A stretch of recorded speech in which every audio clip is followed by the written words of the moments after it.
step aside as we pay tribute to the newest and largest member of the Boeing family of airplanes, the 747-400.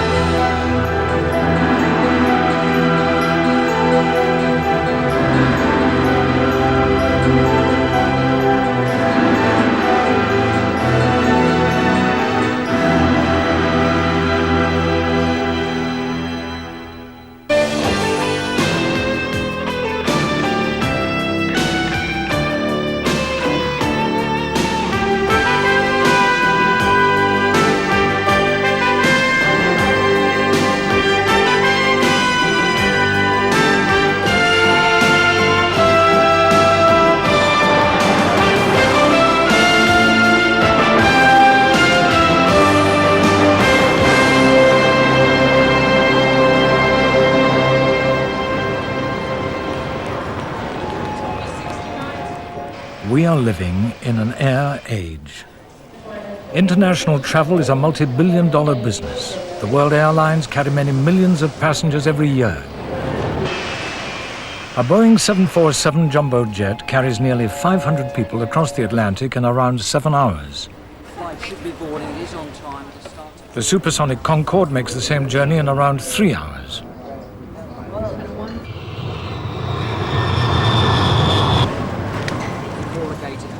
Rivalry between the airlines for passengers is fierce.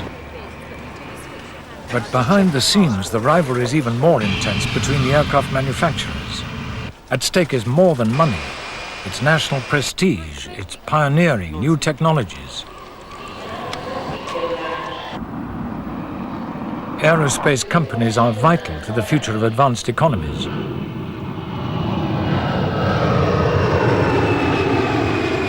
The flight across the Atlantic has been the blue ribbon of the airline industry for over 40 years.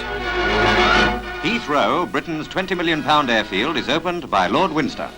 This proving flight starts off from Heathrow, which will be the future civil airport of London. And it takes off from the finest runway in the world. The rivalry started after the war. Britain's only long-haul airliners were converted bombers. They were slow, unpressurized, and noisy.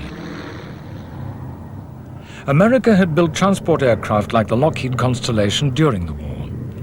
When Atlantic services started in 1946, European airlines were forced to buy American to compete for the small number of passengers.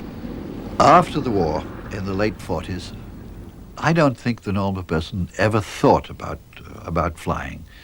Rich people, poor people, students, all went by ship. That you spent 2 weeks on the ocean.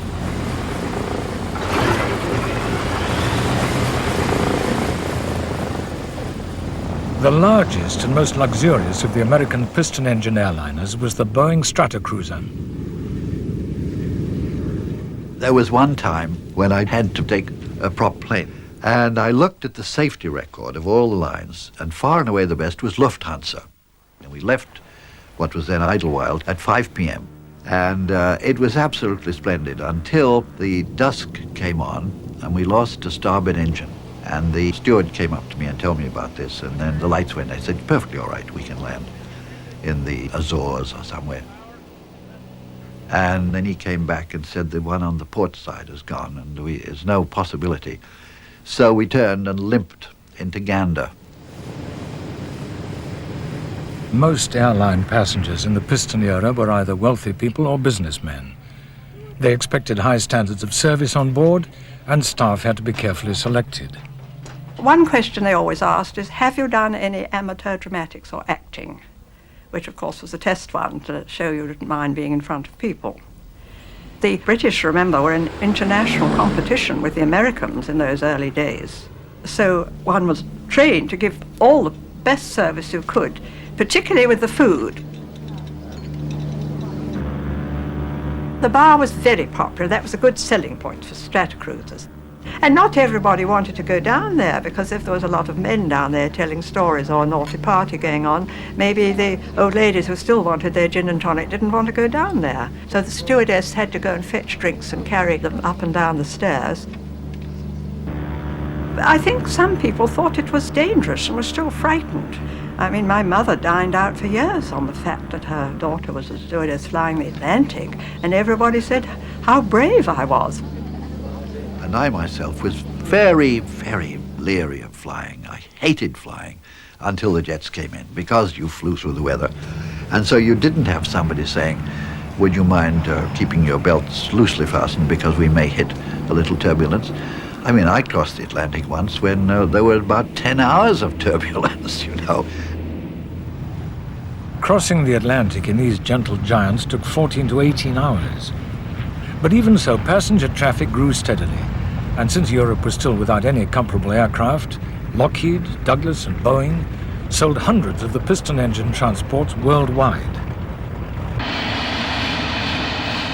But in one aspect of aviation, Britain still led the world in the late 1940s, the jet engine. In 1948, the de Havilland test pilot, John Cunningham, set a new world altitude record in a jet fighter. He reached nearly 60,000 feet high above the turbulent weather. To challenge American dominance, Britain decided to take a brave technological step. The de Havilland Company designed the world's first ever jet airliner. It was to be called the Comet. Jet engines give passengers a faster, more comfortable flight. The higher they fly, the more efficient they become, the reverse of what happens with piston engines. A jet-powered airliner would fly above rough weather. The prototype was ready for its first flight in 1949. Frank Whittle, the inventor of the jet engine, was there. The test pilot was John Cunningham. Well, I made the first flight at Hatfield, and it worked extremely well. It was a very nice aeroplane, a very gentlemanly aeroplane, and as a pilot, it was a real joy to fly it.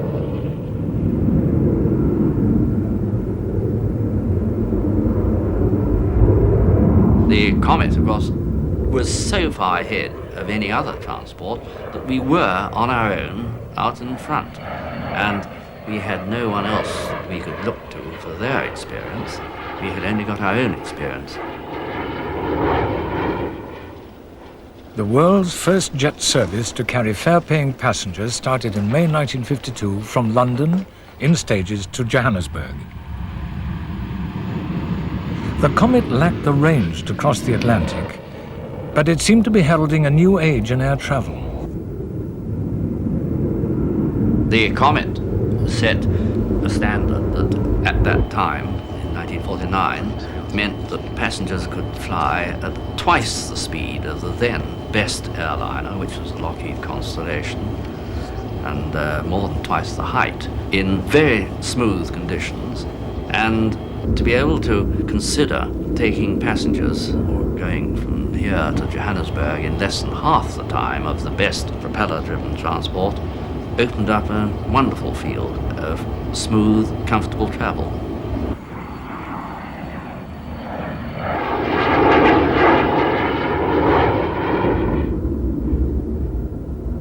Longer-range versions were planned.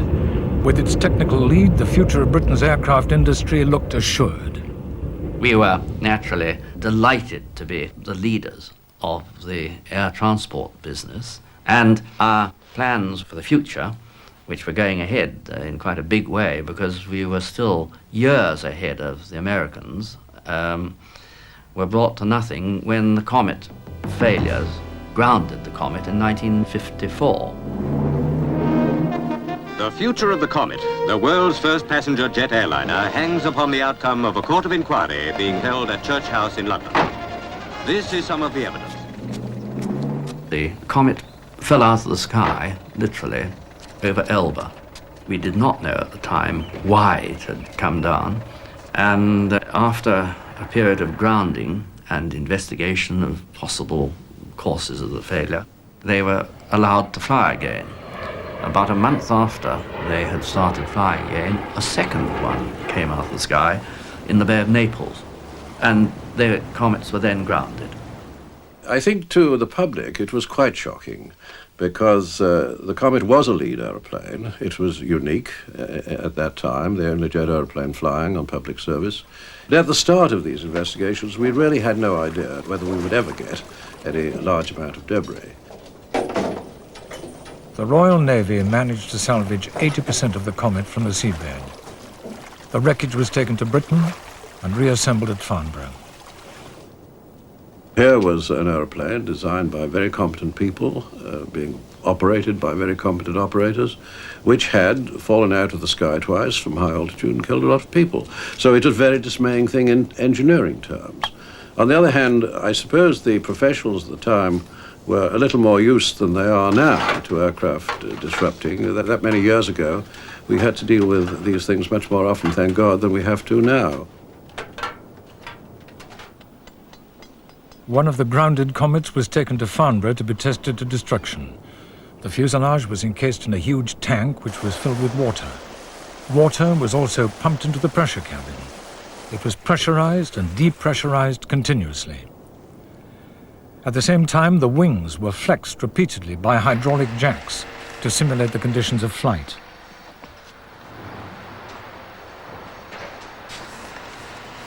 The aircraft survived these tests intact for the equivalent of 15,000 hours flying before the fuselage burst. The conclusion was the accident had been caused by a fracture of the pressure cabin, which itself was caused by a fatigue failure in the metal near the corner of a window.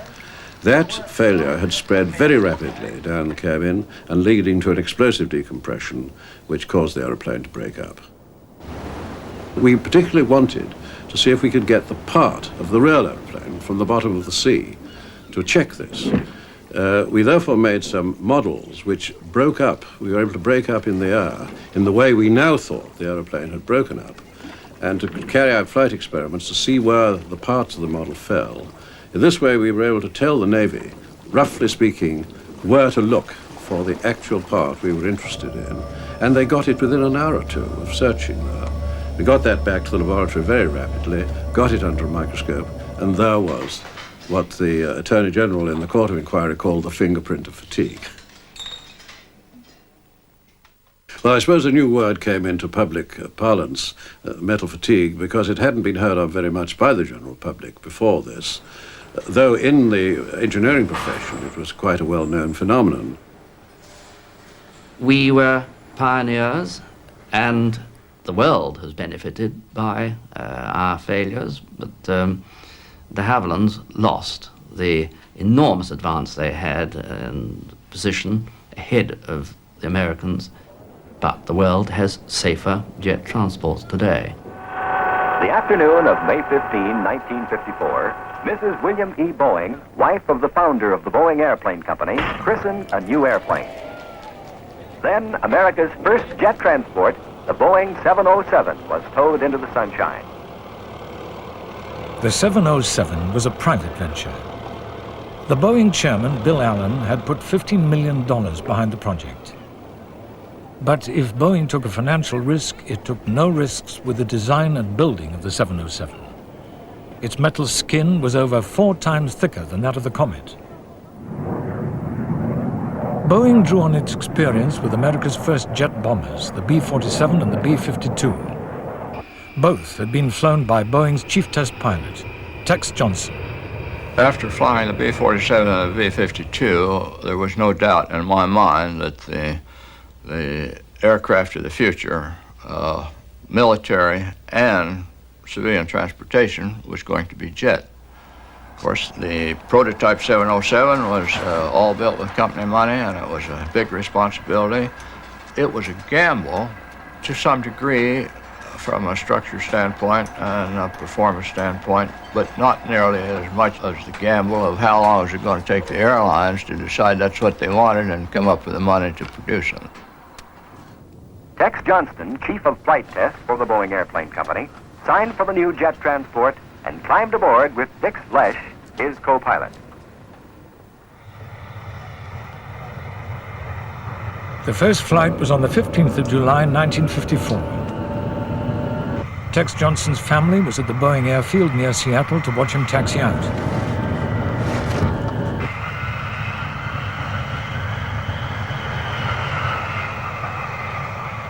with half of Seattle out there observing it, and all of the industry, airlines, engine manufacturers, competition looking down your throat, you had a lot on your mind. But once you fire up the engines and taxi out for takeoff, all that leaves you, and you're primarily absorbed in all the systems in the airplane, how it's reacting to the control. And as we taxied out, the people were jumping up and down and waving, and it was a celebration. Point 707, we're clear to come up on tower.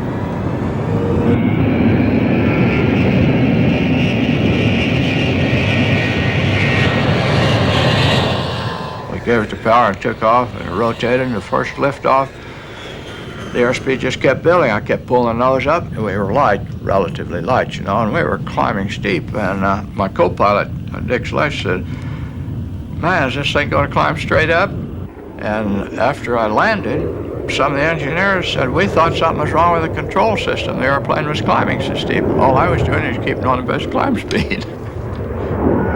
Flight test, you read? This is Tex. We've been climbing for 8,700 feet. All engine operation is normal. Hydraulic pressures are normal. The airplane feels good.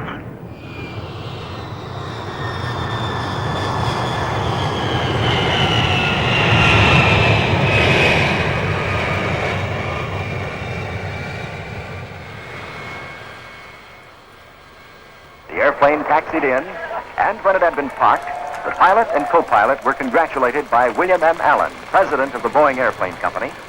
I could see the difference in that man from, he shook hands with me before I climbed aboard on the initial flight. And to me, it looked like he was carrying a bit of he was stooped a bit at a load he was carrying, mentally, financially. When we landed at Boeing Field and he came out there, he was standing straight and tall and smiling, and it was beautiful to witness the difference in the man. The test flying program for the 707 lasted 4 years. Tex Johnson had his own way of thrilling airline executives with demonstration flights. IATA, the International Air Transport Association, which includes all the airlines of the world, had assembled in Seattle for their annual convention. And Boeing just happened to have a prototype airplane that was going to shrink the world by a factor of 2. And I've sold fighters and commercial airplanes, and you demonstrate them to impress people what they're capable of. And I knew that the prototype, and there's one maneuver that you can do with no hazard whatsoever. I decided that I would do a roll to impress the people. So I came across and did a chandelle.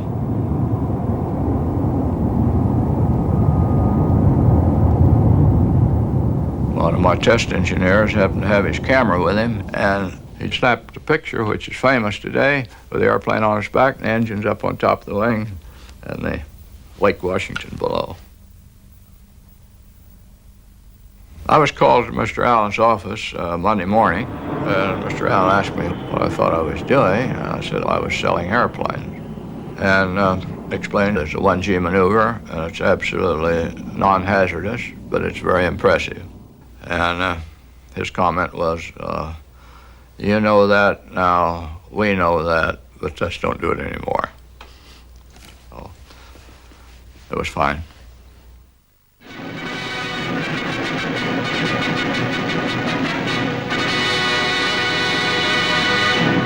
The first Comet intended for North Atlantic service was officially handed over by the de Havilland Company at London Airport to British Overseas Airways.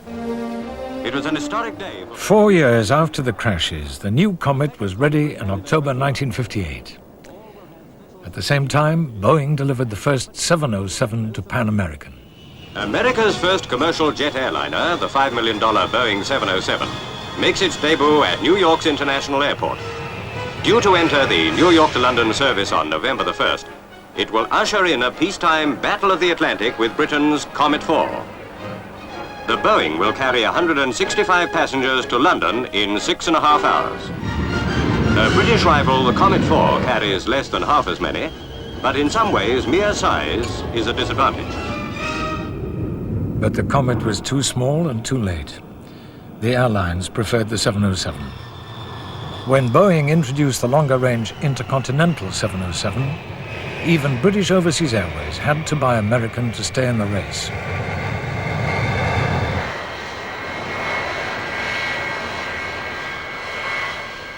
The 707 fathered a family of smaller jets, the 727 and the 737, which served the domestic routes. America's dominant position was unchallenged as the world entered the jet age. One of the early jet pilots said, crossing the Atlantic is now 6-7 hours of boredom, enclosed by 2 separate minutes of panic, getting in the air and getting down.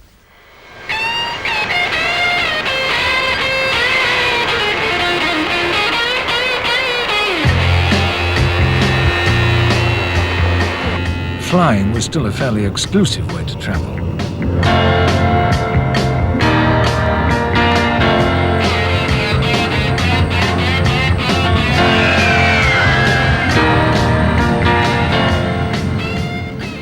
People always say, who did you meet in the 60s? And they suggest things like movie stars and so on. Well, I never traveled first class, so I don't know. But I did see them occasionally coming out with their bandboxes and waiting at the carousel for their 58 pieces of luggage. This was true, for instance, of Ronald Reagan, when he was never a great movie star, but the only time he performed in London, when he got to London, he found he couldn't get either the chili that he wanted or the hamburger or whatever it was. I think it was chili. So he gets on the telephone and has a famous restaurant in Hollywood fly the chili in the next day.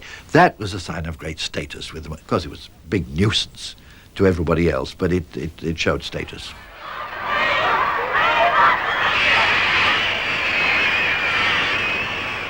Flying was still beyond the pocket of most people, but Boeing was already working on a new aircraft which would change that.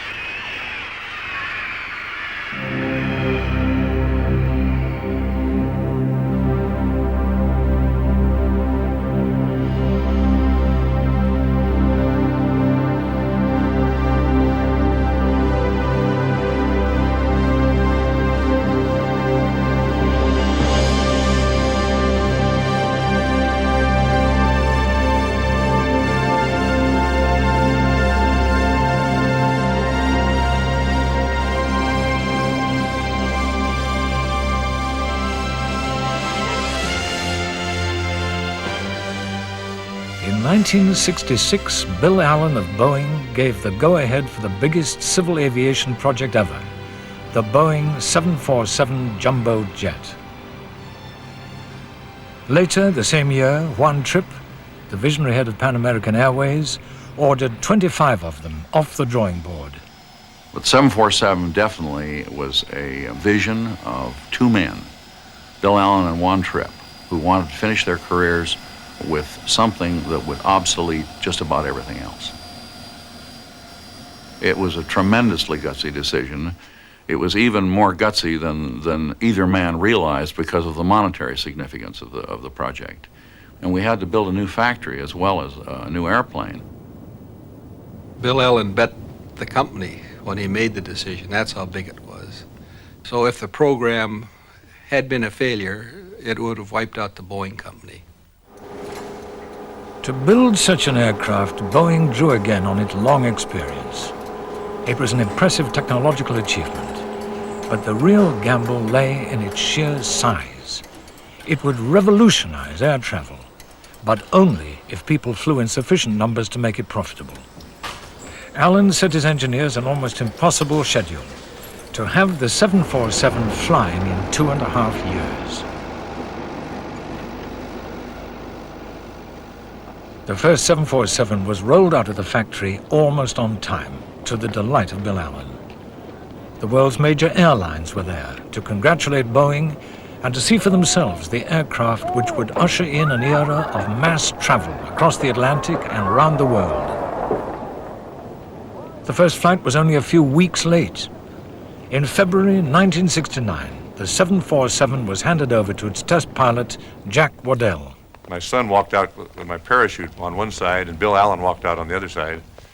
And he said, Jack, he said, I hope you understand that the future of the Boeing company rides with you today. The first flight had been planned to be very ambitious. We were going to fly 3 or 4 hours and do all kinds of things. The weather was quite marginal, and I was very anxious to get the airplane off. We took off and circled the field for photographic reasons, and then flew out toward the west where the weather was better. Mainly just learn how to fly the airplane.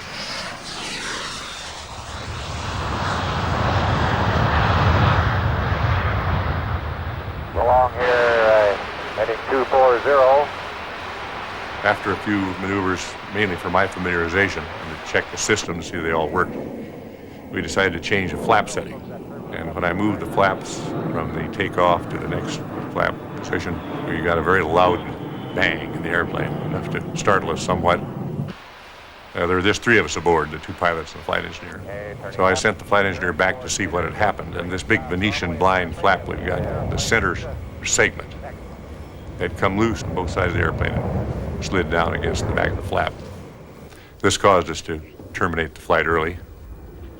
I had the F-86 fighter tucked right in, and I used my good friend Paul Bennett, and I said, Pablo, I said, you be sure to tell me when I'm past the end of the runway and how I am, and he helped me. I actually contacted the ground a little before I expected to, but on the film, the landing looked smoother than it really was. But later on, with more experience, I wouldn't have been proud of that landing.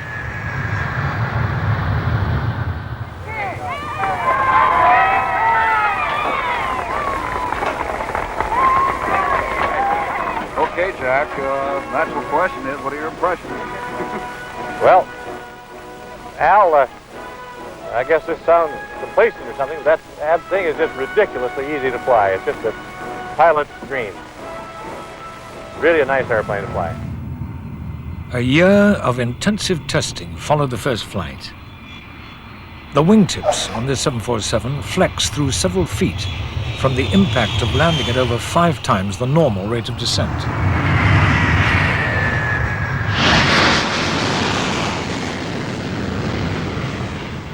Here, the test pilot deliberately takes off at too steep an angle, putting the tail of the jumbo in contact with the runway. The tail is protected by a wooden skid.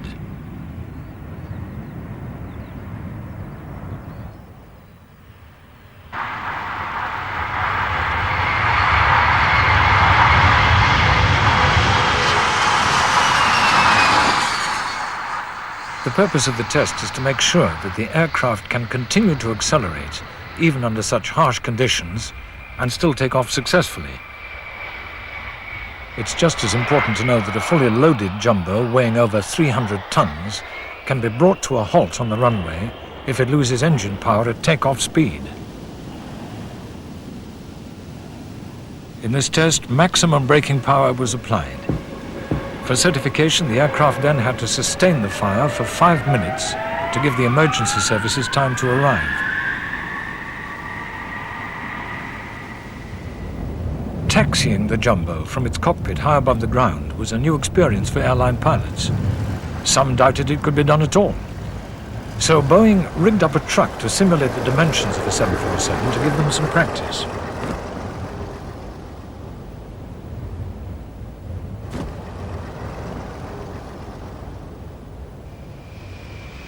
No major airline could afford to be without the jumbo. By the time it was certified for passenger service at the end of 1969, nearly 200 had been ordered. A new jumbo was leaving the production line every 5 days. Bill Allen's gamble was paying off.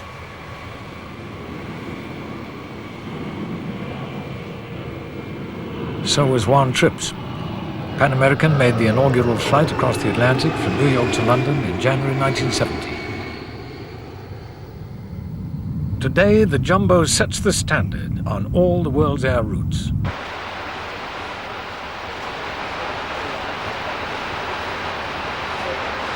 Good afternoon, everyone. This is Captain Mike Wakeford. I hope you enjoyed your lunch earlier on this afternoon. When I first started flying commercially, that's after I left the Air Force in 1956, we had a 5-man crew. We had pilots, engineers, navigators, radio officers. And now it seems, particularly relative to the 747. The aircraft got very much bigger, whilst the cockpit and the flight deck crew got that much smaller. When we arrived in Los Angeles, the aircraft will be on the ground just a couple of hours or so. It will be turned around, having been refueled and serviced by our maintenance people on the ground there, and it will be on its way back to London, where it will arrive tomorrow afternoon. Again, the same thing will happen. It will be turned around at Heathrow, and off it goes. The utilisation rate, something like 14 hours, or perhaps a little bit more than that per day, every day. 4637, level 350, confirm 68 north. In the 12 years that I've been flying this aeroplane, I've only had 2 occasions to have to shut down an engine, just one engine on each occasion, which I think is a pretty good record. It's a very, very nice aeroplane to fly. It's certainly a pilot's aeroplane, and I think for that matter it's a passenger's aeroplane. Because of the size of the cabin and the breakdown into cabin areas, one doesn't get that effect of being in a tube, an aluminium tube. We have 360 passengers on board, who at this very moment are watching the onboard movies that are being shown, and a different film, I might add, being shown in each of the various cabins. And that's not just on board this aeroplane. There are 40 or 50 other 747 aircraft at this very moment crossing the Atlantic eastwards and westwards with similar numbers on board, doing very much the same thing. And this is an everyday, commonplace occurrence.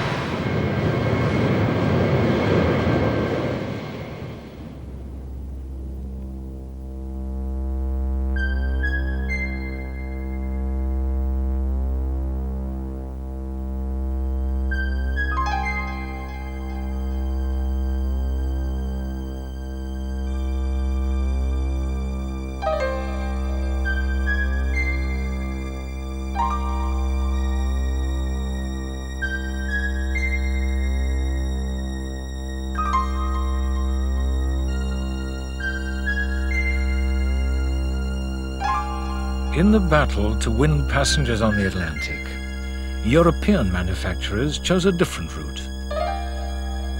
Instead of size, they decided that speed was the essence of air travel.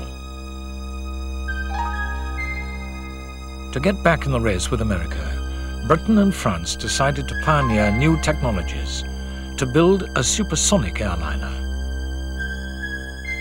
the Concorde. It was very radical. It really required a new approach to every part of the aeroplane. We could start off with systems that were essentially fairly conventional, but then we had to make them work in these rugged environments of high temperatures, high speeds, high altitudes.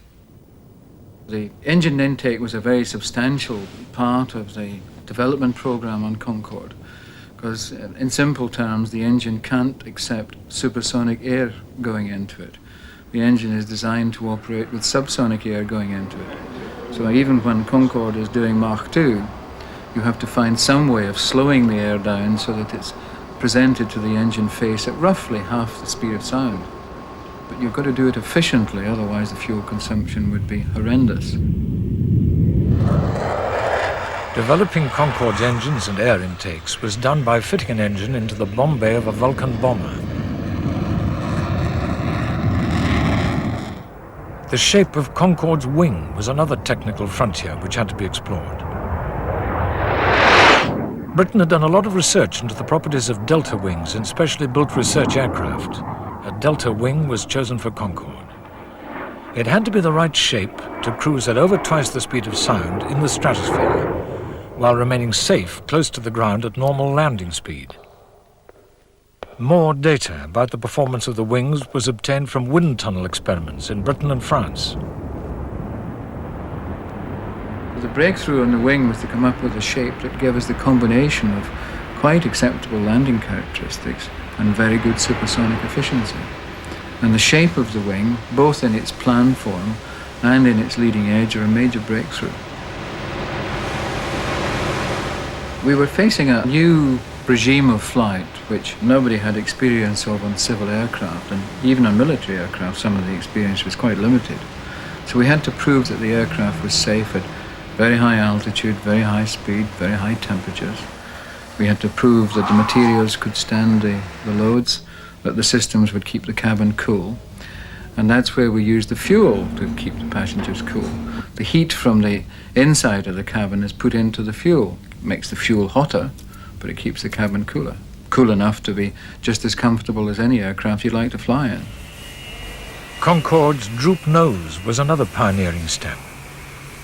The cost of developing these new technologies was high. It was borne equally by the French and British governments. We first of all tried to get America to join with us, but they wouldn't have it. They were only interested in Mach III. The speed of the aircraft, oddly enough, was fixed by the materials used in the aircraft construction. The light alloys deteriorate with increasing temperature, and at the temperature of about 120 degrees is about the limit of deterioration that you can stand over the life of an airplane. At 120 degrees, temperature rise corresponds to Mach 2. So Mach 2 becomes the highest speed that the airplane should be allowed to fly. We never understood why the Americans wanted to go at Mach 3. It was altogether too difficult. Building Concorde in two countries, speaking two different languages, was difficult enough. Both France and Britain had assembly lines, and the parts had to be ferried between the various factories in the two countries. In an extraordinary aircraft, the Super Guppy, a converted Boeing Stratocruiser. It hinged in the middle of a cavernous hold.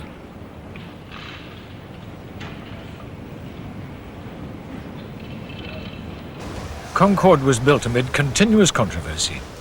Development costs rose to over 5 times the original estimate. When the prototypes were rolled out in 1967, there were already doubts about its economic viability. But they were largely ignored as the first flight approached, and there was a feeling of enormous pride in the technical achievement.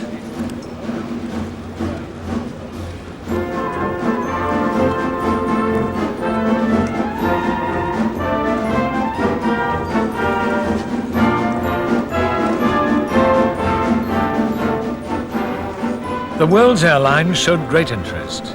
Once again, it seemed that they would have to buy Concordes and go supersonic to compete for the VIP passengers on the Atlantic.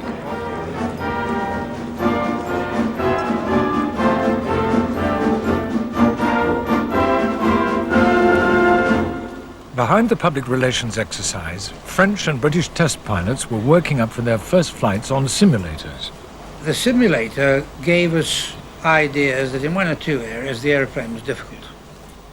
And as it turned out, the aeroplane actually was very much easier to fly, which was one of the pleasant surprises which came quite quickly obvious to us. Brian Trubshaw and his crew of 6 are taxiing towards the turning circle. The first flight on 002 was quite exciting because we'd had some failures of our airspeed indicator. So having got it fixed, I thought, well, if it works this time, we'll go, and that's what we did. Full power and reheat.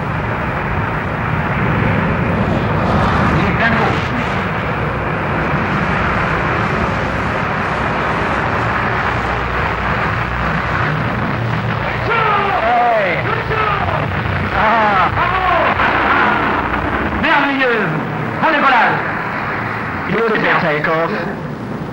Climbing steeply, reheat still on, I can see. 2,000 feet he plans to cut reheat. The French prototype 001 had flown a month previously. 002's first flight lasted just over 40 minutes. When we arrived at Fairford, both our very sensitive altimeters, radio altimeters they're called, failed. So the first landing had to be done without the benefit of this very accurate height information.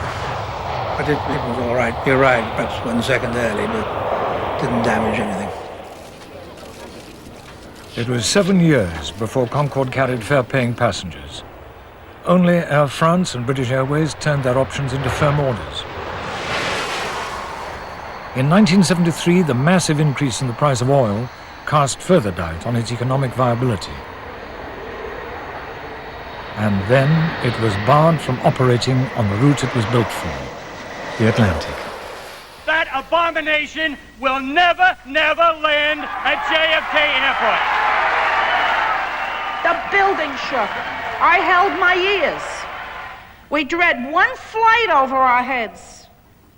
If the French and the British made a mistake with this plane, we're sorry for them. But we do not want to and should not be forced to live under these conditions in the flight paths to Kennedy.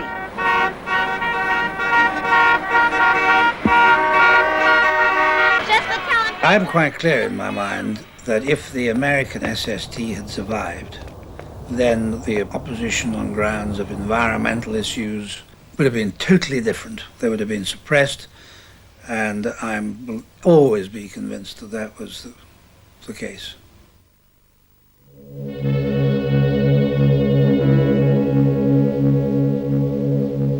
Tomorrow, the future.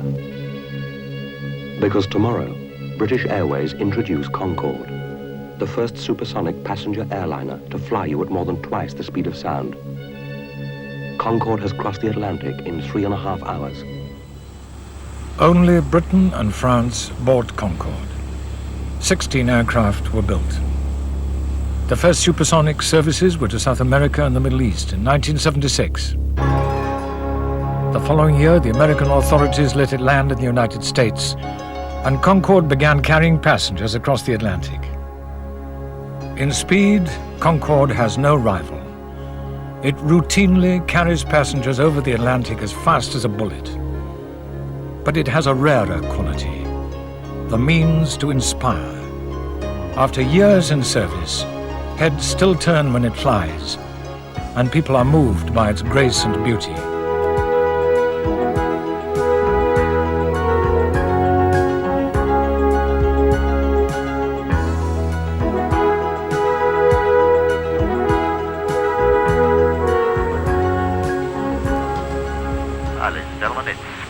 Up at 28,000 feet now, just coming up over the Bristol Channel, and it's over the channel that we'll be carrying out the transition from subsonic to supersonic flight. That's just 10 miles away from here. And you'll be able to follow the acceleration of the flight information system at the front of the two cabins as the aircraft accelerates smoothly through Mach 1, the speed of sound. We'll be achieving Mach 2 as we pass through 50,000 feet, and we'll be putting that little lot together in just 30 seconds from now. Here we have this incredible aeroplane performing at these great speeds, but from a passenger's point of view, it is a smooth non-event. A magnificent example of that was on the proving flight on the way down to Bahrain. A passenger came up to the principal designer and said, what's all this about twice the speed of sound? There's no drama, there's no bumps and bangs, no excitement in it. And the designer merely turned around and said, yes, that was the difficult part in the design.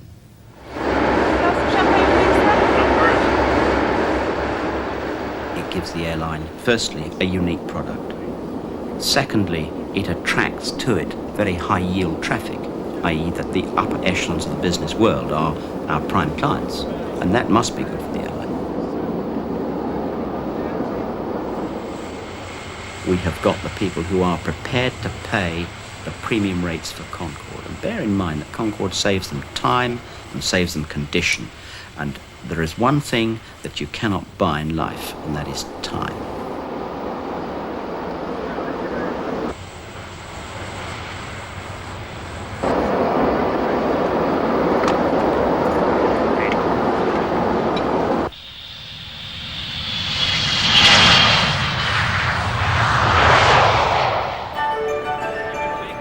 Concorde has never been a challenge to the dominance of American manufacturers in selling long-haul aircraft.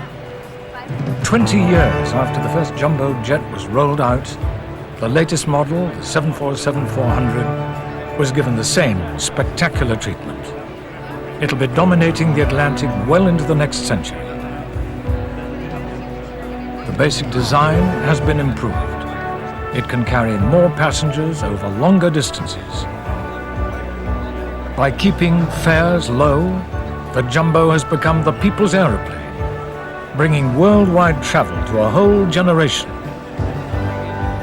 The price is around $120 million, but Bill Allen's gamble is still paying dividends.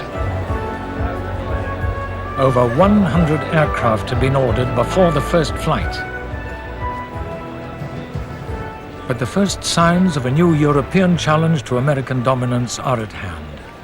C'est un grand plaisir pour moi d'appuyer sur ce bouton rouge et il me semble un peu dangereux.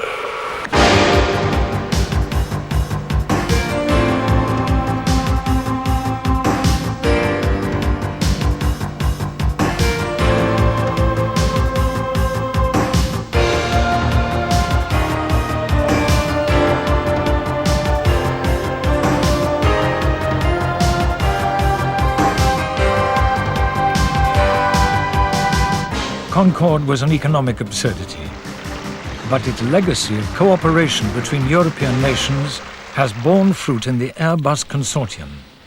All the Airbus aircraft are collaborative aircraft, and that means the bits and pieces come together from the four partners. We make the wing, for example, in Britain. The Germans make the fuselage, the French make the flight deck, the Spaniards make the tailplane, and they're joined together in Toulouse. We started right from scratch because we had to realize a European product meeting the world airline demands, and we took, in certain areas, a daring type of approach. We decided to look for a high-capacity airplane serving short and medium-haul ranges with 2 engines only, which certainly at that time was one of the most daring approaches that were ever done in that field. The latest Airbus, the A320, is too small for the Atlantic. But it is part of a family of airliners, and its larger stablemate, the A340, with 4 engines, is destined for the Atlantic route. Once again, Europe has concentrated on advanced technical concepts.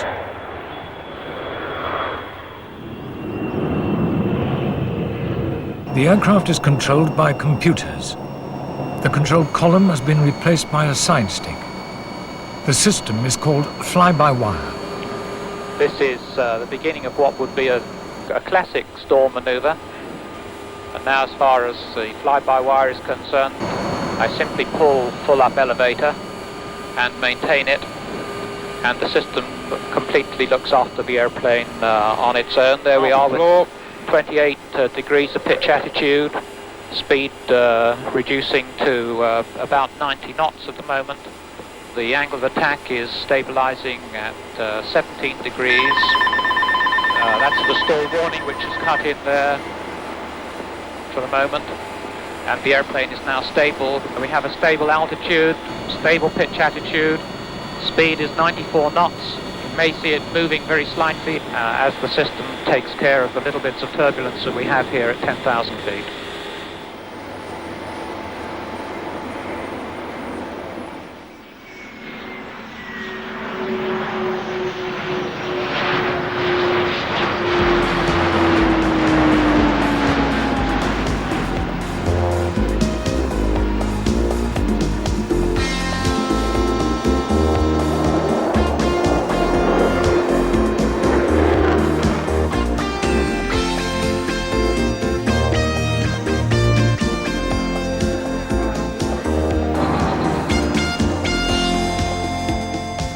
Competition to sell aircraft is intense. One of the world's foremost arenas is the Paris Air Show. Manufacturers come to close deals worth hundreds of millions of dollars. And we would like to replace those aircraft for a new type, new generation type of aircraft. And we would like to know really what are advantages over the competition. I believe we have very significant advantages over the competition. 7J7 interior is based on a 188-inch cabin that is 32 inches wider than the Airbus A320, and it's 10 inches narrower than our own 767. We have a personal entertainment system in the back of every seat, so you can select a TV, stereo, or other information that's available. Air shows are just a focus for the manufacturers. The real battle for sales goes on all year round. It has to be recognized that Airbus industry practically has all new products. Compared, for instance, to the United States, to our competitors who at present make all their commercial successes based on quite oldish types of airplanes which were designed 20 to 25 years ago. The next great step for mankind in commercial aviation could be into space. America has put national resources behind its national aerospace plane. Europe has designs for a comparable machine. The question is, does mankind need to take that step?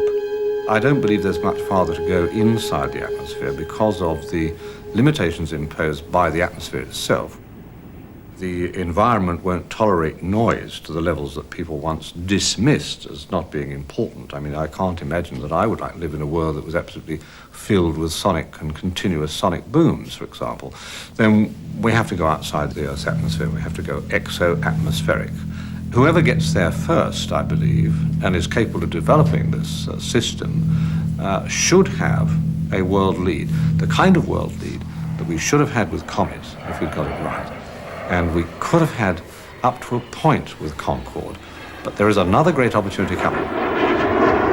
Many people believe that a space liner can only be built with global cooperation. The reason is cost. The days when Bill Allen and Juan Trippe gambled on the future are over.